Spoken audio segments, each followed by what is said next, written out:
Hi, I'm Jacqueline. And I'm Courtney, and this is Caffeinated Crimes. Happy 2023 again. I know we've already said this, but we were in the past when we said that. And Courtney and I are now officially in 2023. We've also not recorded in weeks, 3 weeks? 3 weeks, I think. Yeah, I don't even know. We have a podcast? I don't know. We have a lost episode that we forgot we Mm-hmm. recorded that is coming out, that came out last week. So, Yeah, we forgot but about that one. We yeah. almost, we recorded, we edited, we listened so far in advance, Mm-hmm. we almost forgot to upload. Yeah, yeah. I I was forgot it existed. we thought we were recording this episode to be released in like 4 days, and then we realized that we actually were ahead of ourselves. So thank goodness for past Courtney and Jacqueline being on top of that, because current Courtney and Jacqueline don't know what day it is or year or where the hell we are. So yeah. Yeah, because I was thinking that too, like when you were like texting about how like quickly we had to record to get one out and Mm-hmm. stuff. And I was like, man, I really thought we were on top of it. Like, I really thought we planned this better. But it never occurred to me that there was just an episode missing. Like, I literally Mm-hmm. just thought that we did better, and we did do better.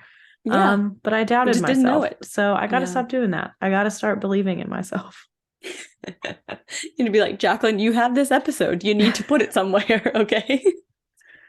Oh, Oh boy, it's been a few weeks. There's been a lot of transitions and life and things that have happened. So we're getting back in the swing of things, and we know what the hell is going on now. So the maybe. last 2 weeks of the year, with Christmas and New Year's and everything, and then it's been a whirlwind. It's been a Hmm. lot. We've been busy. It's been a lot of stuff happening. So bear with us in our brains because they're rattled. And if my voice sounds a little extra vocal fry, it's because I'm also sick. So there's Of so much course. mucus in my brain. I don't even know what's going to come out of my mind.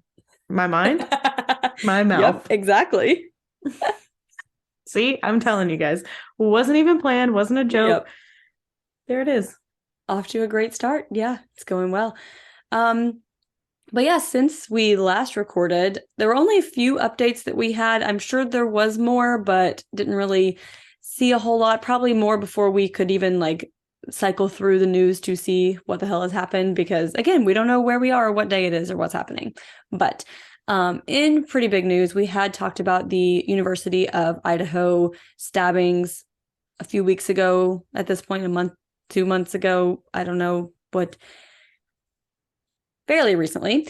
So there was an arrest for those stabbings. So Brian Koberger was arrested for the murders of Madison Mogen, Kaylee Gonclaves, Zaina Kernodi, and Ethan Chapin, who were all stabbed on November 13th. And Kaylee's family does say that there is a connection between her and Brian, but it has not been revealed. It did seem like someone that the victims knew, just based on the crime scene and everything. His DNA and vehicle do also seem to be linked, so it does seem like a pretty solid case at this point. So They super are tragic still case. looking for like additional evidence, I guess, because Mm-hmm.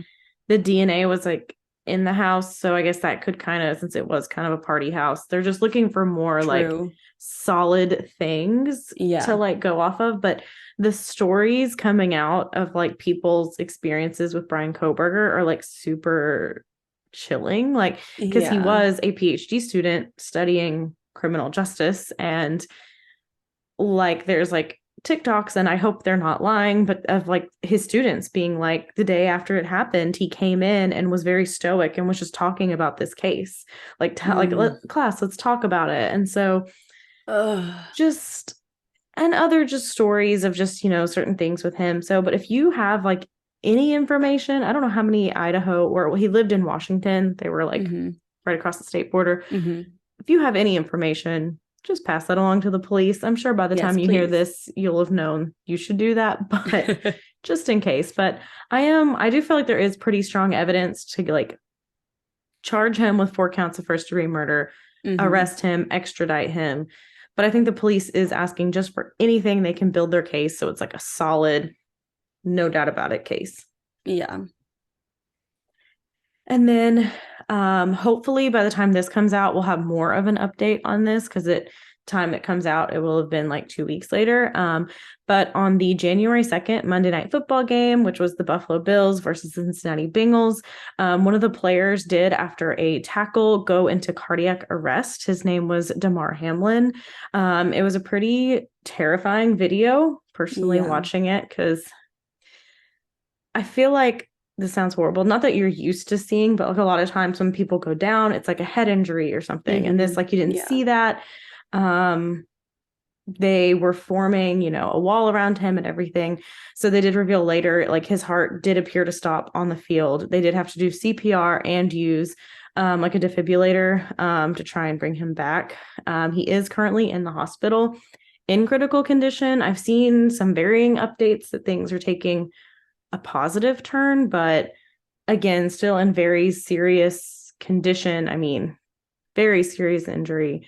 So hopefully by the time this comes out, we have a good update. And if you do feel so inclined, he does have a GoFundMe that he was trying to raise money, like a toy drive kind of thing. I do think last I saw it was at like 5 million, but just anything you can donate to a good cause like that. Like before this incident, it was at like 2,000, 3,000, I think. And then literally now, 2 days later, it's at $5 million. So, and definitely, like, we've seen so much just like outpouring of like love and concern from like everyone, and like NFL players. All the and fans, NFL teams coaches, have changed like their profile pictures, like really coming together like as a community. And of course you have those absolutely terrible trolls who were blaming the COVID vaccine or being like, go on, who cares? Like, you're the boss, you need to keep going. But like, shout out to Sean McDermott and Zach Taylor for literally being like, we're not going to continue to play this game, because the NFL wanted to go on, and they're like, no, like, our players, CPR is brutal, and our players just had to see their teammate, their friend on the field like that. Like, and another thing, like, we were listening to a broadcast because we were driving, is like, one of the reporters was saying, like, if you force these people to go on, like, they're not going to be on the top of their game, and they're going to get injured. Like, everyone is going to be distracted. No one's going to be like in the right headspace after a 5-minute warm up after what they just had to witness. Like, so I don't know why the NFL keeps saying like, oh, we never said like a 5-minute warm up. Like, we don't know where that came from. Someone said that. Someone said you have 5 minutes to start playing. Like, where did that come from? Because basically all the players and coaches just like stood around. Yeah, they tried to throw the announcer Joe Buck under the bus, but ESPN actually came out and was like, no, like he was told that that's what you guys said, and basically like Sean McDermott was like, no, like, I cannot coach right now, like, while one of my players, and like, I feel like they took too long to suspend the game in general. I did see some people say like they may have waited to suspend the game until the ambulance did get to the hospital, because they don't want fans leaving, getting in the way. That makes sense. But it was still like an hour after he got to the hospital before they officially suspended it. So kind of weird, but good on those teams and the refs for just being like, no, we're not doing it. And shame on the NFL for not taking a better stand. Exactly. Just such a freak thing to happen, and so tragic. And again, hopefully by the time this comes out, there are more updates and better news regarding that. Which I also don't know if you heard, but there was a similar thing that happened to a hockey player like back in the 90s. Did you see that? It was something very similar, the same. I can't remember the official medical terms of what they believe happened with like the hit while the heart is in a certain whatever. But that happened to him, and he did survive. So hopefully Damar Hamlin has the same outcome. Yeah, hopefully. And just popping in, editing Courtney here. From the time this episode was recorded to being edited a few days later, we do have a very positive update on Damar Hamlin. He did appear to wake up. He was able to follow commands, seemed to be neurologically intact. The first thing he did when he woke up was wrote down who won the game. So, and since then, his breathing tube has been removed. He's been able to talk with family, friends, his team. Seems like he's on the way to a very good and positive recovery, which is just absolutely amazing news after what happened. Yeah, well, now we'll just get into this horrific case. So the sources for this episode were an episode of FBI Criminal Pursuit, Season 1, Episode 7, called Shots Fired, Murderpedia, an LA Times article, and an article from the AsianJournal.com. So on August 10th, 1999, children were playing at a summer camp at the North Valley Jewish Community Center in Granada Hills, California, which is a suburb of Los Angeles.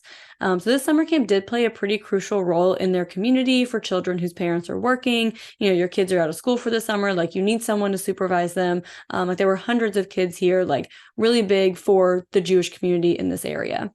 So the children would play outside on the playground in the morning, and then they would go inside like mid-morning for their next activity. And on this day at 10:50 in the morning, junior camp counselor 16-year-old Mindy Finkelstein was leading the 5- and 6-year-old campers inside when a man walked into the door. He raised an automatic weapon and began spraying bullets, and a total of 70 bullets were fired in a very short time span. 6-year-old Josh Stepikoff got shot and fell down, but did manage to get back up and run outside, which when you hear about his injuries is just insane that he's like, I got to get out of here, and that he was able to get up and run outside. Mindy also grabbed the children and pushed them into the arts and crafts room, which is where she realized that she was also bleeding, that she had been shot as well. And the other counselors did try to calm down the children by telling them that Mindy had just spilled paint on herself on the way in. Like you have all these like 5- and 6-year-olds, and I mean, and these counselors are only like 16. Like it's not like they're these mature adults either, but they're like, oh no, it's just paint, it's okay. Like trying their hardest to like keep these children calm, you know? Yeah. So the counselors managed to rush the children out the emergency exit and down the street while Mindy collapsed outside the door because she thought she was going to die. Meanwhile, an employee in the lobby hid under the front desk and called 911. So when the LA Fire Department paramedics arrived, they found 5-year-old Ben Kadish bleeding out on the floor. They rushed him into an ambulance where he went into hemorrhagic shock, and the paramedics were unable to get an IV in because his veins had collapsed and he had lost about 60% of the blood in his body. Josh Stepikoff was put into a helicopter to receive medical attention. He later said like he didn't even realize it at the time, that he was just told to close his eyes and mouth so that he wouldn't get dust into it. And then it was like after they were taking off that he was like, oh, I just got into a helicopter. He's like, I didn't even know what was happening. And he had been shot in the leg and hip, and his leg was broken. And again, this is the one that was able to get up and run outside. Another unnamed child and 68-year-old receptionist Isabel Shalameth were also shot as well, but there is little information available about them. So that is why we don't include them as much. I assume that they did not want their information to be shared, like they weren't in the episode that I watched about this. But just want to make sure to share the information that we did have. So now parents across the city are starting to hear news reports of a shooting at the Jewish Community Center, and the media are reporting that some children have been shot. So the parents started arriving at the nearby church where the children were taken to try to find their children and make sure that they were okay. But the parents weren't allowed in at first because the center had to follow their protocol and make sure that all of the children were accounted for. So understandably, like parents are there, they want to like run in, grab their children and get as far away as possible. But then the community center doesn't know like who is with their parent and who like got left at the community center and is in danger. So like I understand that situation is like so hard for everyone because they're just like, you just have to wait because we have to make sure we have everyone here first. Yeah. So multiple agencies, including the FBI, arrived on the scene, and the LAPD thoroughly searched the building and announced that the shooter was gone, meaning he is now on the loose. So witnesses did provide a description of a white male in his 40s, and some people reported seeing him leave in a red van, and police did believe that there was only one gunman. So they started searching the debris outside of the community center, just trying to get any clues that they can, and no one there recognized the man, so it didn't seem like it was like a disgruntled employee because he wasn't wearing a mask or, you know, anything to disguise himself, and no one recognized him. So like doesn't seem like somebody that works there or used to work there. So at this point, they are leaning towards this being a hate crime by a white supremacist group. I mean, you do have this like mass shooting like at this Jewish community center. So it's pretty reasonable assumption to make at this point. Yeah. So, about an hour after the shooting, police received a phone call about a carjacking 5 miles from the community center. So, a woman was getting into her car at the store when a man approached her, held her at gunpoint, and demanded her car. So, he actually made her get back inside her own car while he started loading ammunition from a red van into her car. So, while he's doing this, at one point his back was turned and she was able to get out of the car and run. So when police arrived on the scene, there were still hundreds of rounds of ammunition and high-powered weapons left in the van, even after he had taken a lot with him. So it's clear that this man had a full arsenal in this van. And they know at this point, he has to have something else planned as well. We have to catch this guy. This is not the end of what he's doing. So while detectives are searching the van, they also found Aryan Nation Propaganda, which is a white supremacist group. So they're this confirms our theory about what is happening here. And they were able to determine that the tags on the van were registered to a man named Tom Donaldson, who lived in Washington State. So the local FBI there were immediately dispatched to his home. So this man did come out of his home and was able to show the FBI paperwork that he had traded in his van just a few days before. So he's I had nothing to do with this. It was not in my possession any longer. Here's my proof. So now they're basically back to square one, trying to determine the identity of the shooter. Then, in the nearby community of Chatsworth, 39-year-old Filipino American mail carrier Joseph Ileto was making a stop in a residential neighborhood when a man approached him and asked him to mail a letter for him. So Joseph agreed, and the man then pulled out a pistol. He started running, and the shooter followed him and shot him, and Joseph was dead on the scene when police arrived. Joseph was actually supposed to have the day off work, but he was filling in for a coworker, which I just cannot imagine what that coworker has felt for the rest of their life, knowing that that was supposed to be me, Yeah. And in addition to working for the post office, Joseph was also studying engineering at Cal Poly Panoma. So detectives at the Jewish Community Center Task Force are starting to wonder if these two cases are connected. So at first it didn't seem likely because one is a community center. It was an automatic weapon. One was just a single mail carrier with a handgun, two very different scenarios. But both did appear to be stranger killings and were in close proximity. So they're it might be possible, we'll consider it. And the police and the media started getting word out to the Jewish community that they may be in danger with the shooter on the loose with the amount of ammunition that he has. Meanwhile, Ben Kadish spent 7 hours in surgery before being moved to Children's Hospital in critical condition.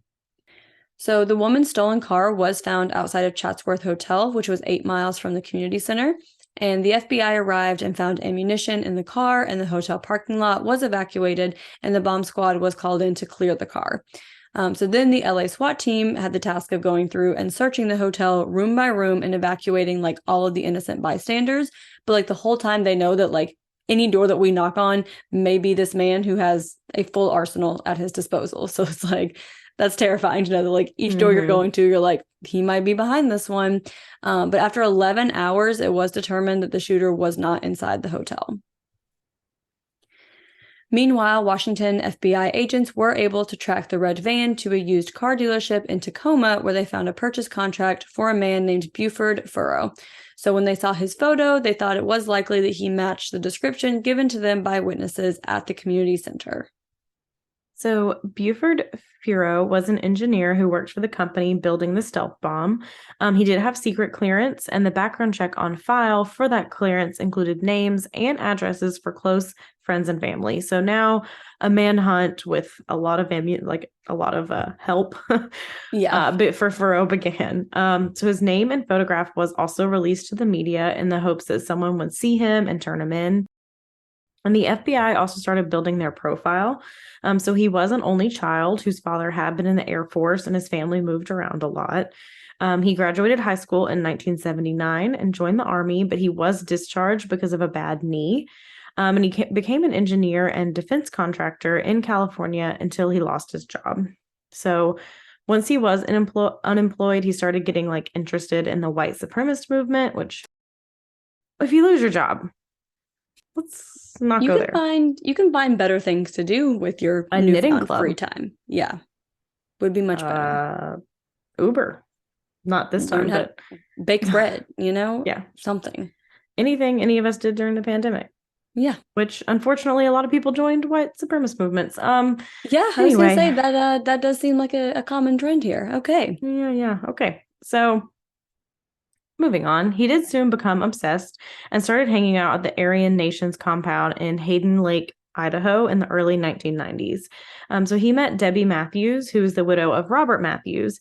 And Robert Matthews was the leader of a white nationalist group called The Order, who he was killed in a shootout with the FBI. So Buford Furrow married Debbie Matthews, but the marriage didn't last long because Furrow had just become like unstable. And then 10 months before the shooting, Furrow went to a psychiatric hospital and said he was like suicidal, having thoughts about killing others. And he tried to have himself committed, but he was drunk when he arrived and pulled a knife on a nurse and then was arrested. So didn't really get the help he needed. He kind of went to jail instead. Yeah. And he was released from jail in May of 1999, and his behavior became increasingly erratic after that. So Furrow did go back to Debbie's ranch on July 4th, hoping to reconcile, and it was looking like they were going to get back together. And days before the shooting, Debbie told him he would need to sign a prenup if they were going to get back together. And many believe this is kind of like what set Furrow off. Like he's already having this erratic behavior, and this was kind of just like his tipping point. So those who knew him believe he went to LA because it was such a huge media center and he would be sure to get his name out in the media and would get credit for his crimes. So many believed he wanted to be more well known than Robert Matthews so that Debbie would respect him and not feel like she needed a prenup. Which I hate that we like have to say his name so much in this episode because I'm like, I don't want to put your name out there. Like you are not the one who matters here, but we do need to remember those who were killed and injured by him. So yeah, so we tried to keep the information about him to a minimum for that reason. Yeah. And the night of the shooting at the Jewish Community Center and the murder of Joseph Ileto, Furrow paid a taxi driver $800 to drive him to Las Vegas. And at 8:55 a.m. the next morning, he entered the FBI field office in Las Vegas and turned himself in. He said he went to the FBI because he had done what he needed to do, had made a statement to the world that he hated Jews, people of color, and the federal government, and that he believed he wouldn't be abused in federal custody, and that's why he chose the FBI over LAPD. So you hate the federal government, but you're going to the Federal Bureau of Investigation. Yeah, you hate the federal government, but you trust them more with your life. Okay. Okay. Don't you remember that your ex-wife's husband was killed by the FBI? Anyway, you know what? This guy, logical brains trying to, relate to illogical people. Yeah, it doesn't always work. But I will say the LAPD does not have a great track record. So I mean, he was onto something, but he wasn't wrong. I'm going to tell you. This is what year was this again? 99. 1999. LAPD wasn't great. They're not great now. They really weren't great then. Yeah, for sure. So all involved agencies flew to Las Vegas to speak with Furrow. He did speak candidly about what he'd done and as if he was a hero. He said that the day before the shooting, he had cased out multiple places in LA, and the Museum of Tolerance was his initial target, but they had too much security. He was like, that's a lot of people. That's a lot of security to deal with. And so he found other Jewish organizations, but didn't feel like he could get like a big enough, quote, body count there. So while casing out the area, he got off the interstate to get gas and made a wrong turn. And he drove past the community center and saw the children playing outside and decided that's where he would go because he's so fucked up. Yeah. Yeah. So Furrow also said that the mailman, Joseph Ileto, was, quote, fair game because he was a federal employee and non-white. He later said he would not have killed Ileto if he was white. So this is, again, like him attacking him because of his racism. Like literally admitted to this being a hate crime and not just some other kind of crime, you know? Yeah, and Joseph's brother expresses frustration that Joseph is always just referred to as a postal worker and that no one really mentions that he was killed for the color of his skin. Because again, if, Joseph Ileto was white, he probably, Furrow would have kept going. Like, exactly. but because, And he thinks it is very important to remember that Joseph was a Filipino American, and that if he'd been white delivering that mail that day, he would be alive. So it is also racially motivated. He's not just a postal worker who was randomly killed. Like the fact that he is a Filipino American is very important to the story, and should definitely be mentioned when it is being retold and people are sharing information about this case. It definitely needs to be highlighted.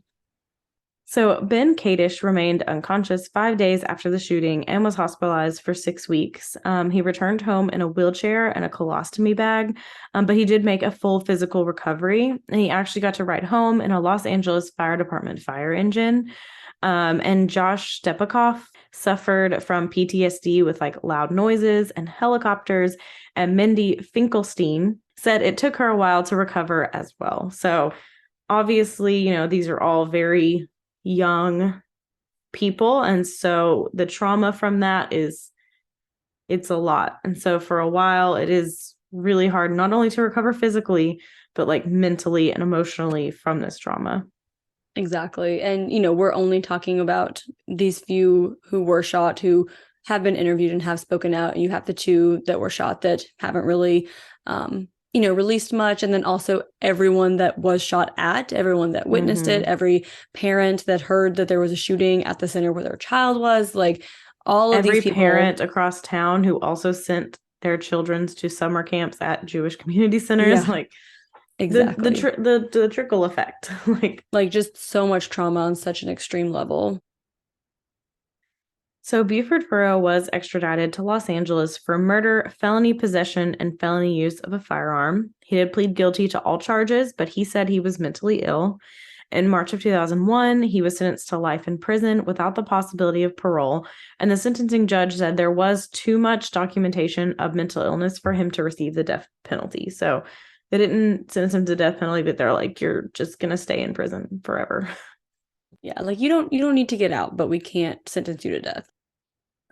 And many were understandably and rightly outraged that Furrow had been in custody just 3 months before these shootings, expressing an intent to murder along with his white nationalist views, yet he was still released. So, like, he made it very obvious what he was planning to do. And I get at a certain point, it's like you can't commit someone for like what they potentially may do in the future, but it's like, come on, like he made it pretty obvious like what his plans were, and was still just able to get out. And 3 months later, after he got out, this is what happened. And I know he did pull a knife on the nurse, which is horrible, but if maybe instead of arresting him, they would have let him commit himself to the, mental hospital, then maybe none of this would have happened. Like he would have gotten help he needed. Like, can't you have him committed and then like file charges at like a later date and like, make sure that he is still like legally held accountable and that like that nurse is able to get, what she needs to heal from that incident. But it's like, couldn't you have committed him first and like made sure he got help before he just went straight to jail when he was clearly showing that he needed extreme amounts of help?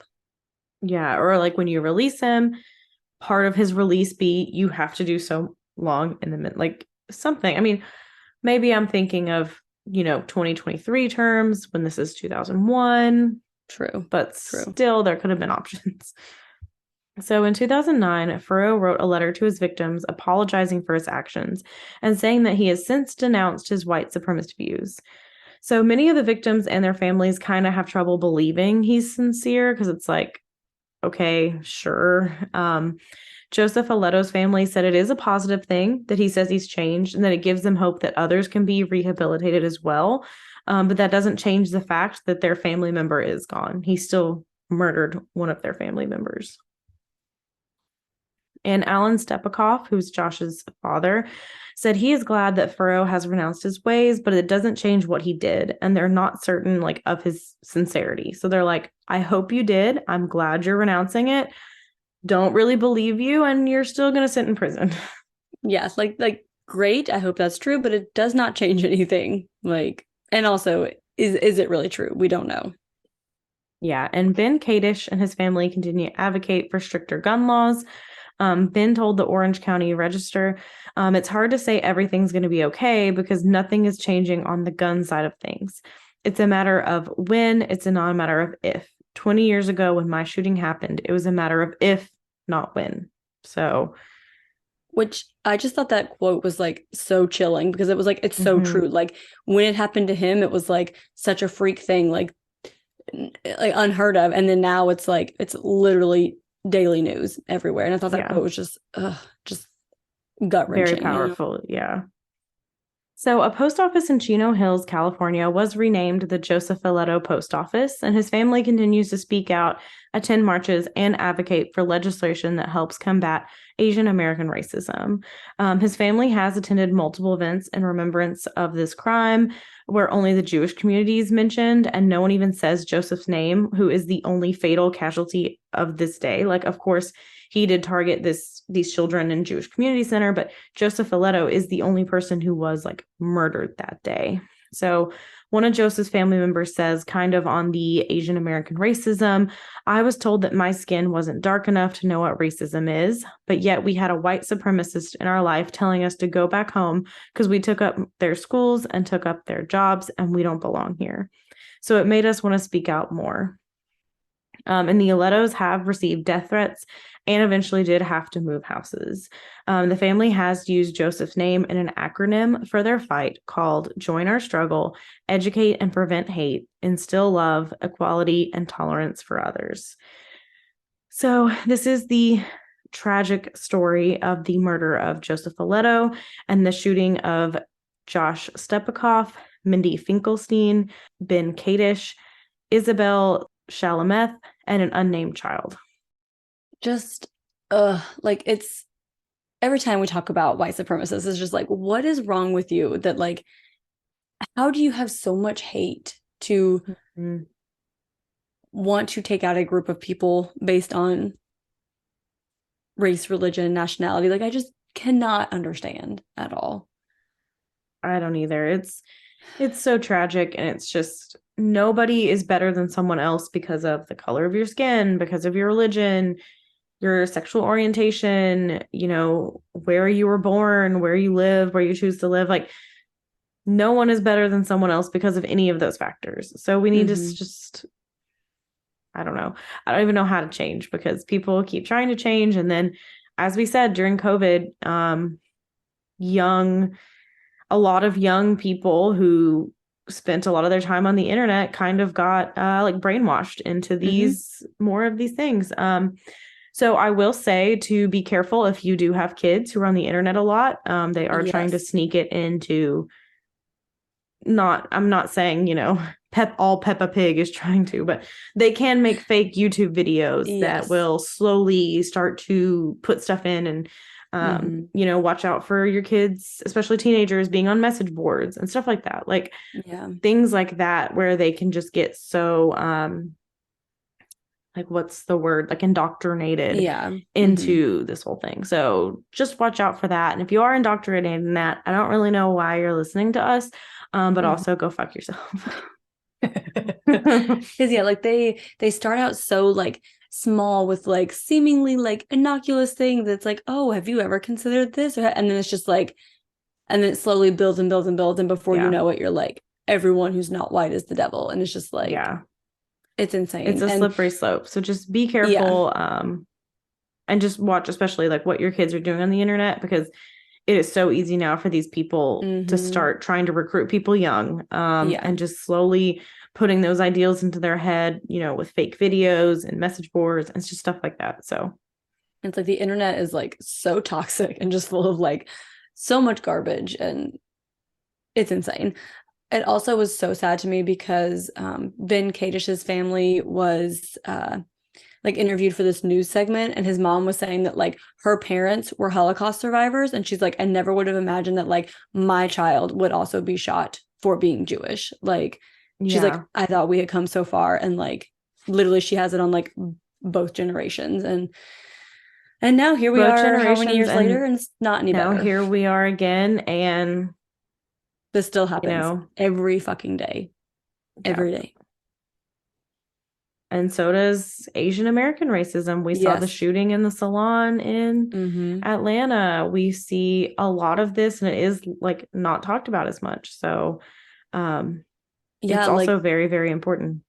Yeah, definitely. I mean, and Joseph Ileto's family makes a good point that it's like so many times they're erased from these conversations because it's like, oh, like you're not dark enough to like be discriminated against. But then white people are like, no, you're not white enough to like be part of our group, and like you're still an outsider. And it's like, where do you fit in? And you have his family going to remembrance events like for the shooting where like he is not even mentioned, and just complete erasure. And just yeah, so many areas that we as a society can work on and make progress in. Yeah. And on that note, because that's the best it's going to get on this episode, Courtney, what is your perk of the week? So my perk of the week, since this is our first recording into 2023, and I didn't want to curse it by mentioning it before when we recorded, is we've learned that lesson. Is I did have a wonderful Christmas and New Year's. I got to spend Christmas like with my family, and then we got to go see Kevin's family for, you know, the week after Christmas and spend New Year's Eve with them. And it was just fun. It's always great to see family and be around family and just get that time together. So it was really nice. I didn't want to say anything too much about it before I left because you never know what's going to happen. Exactly. We stopped those preemptive perks of the week, and we just wait till after they've happened. You don't even think about it anymore. You're like, don't even. Yeah. But that's just my perk of the week. Is it was just a good holiday season, and now we're into the long January month before the rest of the year goes whoop by. Exactly. So, yep. Yeah, so that is my perk of the week. Jacqueline, what is your perk of the week? So my perk of the week, speaking of not jinxing things ahead of time, as you guys know, I mentioned, I don't even know how many weeks ago at this point, that I did have an exciting perk of the week coming up that we were just going to leave it at that. Not pregnant. Actually, no, I'm kidding. What if I just told you live on this podcast? Jacqueline, we bought CrimeCon tickets. Who are you going to sell your ticket to? Guess Courtney, me and Kevin going. Made me make sure before we bought these tickets that I was not going to be having a baby in September of 2023. I told her I will not. So can't have that happen. I did say, if you want to have a baby, that's fine. Let me know before we buy the tickets. I need to know beforehand. Oh gosh, Courtney's very tired of you will her be friends. Very, very pregnant, and I can't handle that stress in my life. What if I just give birth at CrimeCon? Like, what an experience. Oh my God. I would have to catch your baby. And then we would have to get back on a plane while you're all sewn up. I just want to say, if he's there, I hope you get Paul Holes to help deliver my baby, because, I mean... I hope we're in a hospital, first off. I hope you make it there. I don't know. Your first kid came real fast, so... That's true. That's true. Oh my goodness. Okay. So now we live record. We live record CrimeCon and get that. Anyway, yes, Jacqueline's not pregnant that we know of.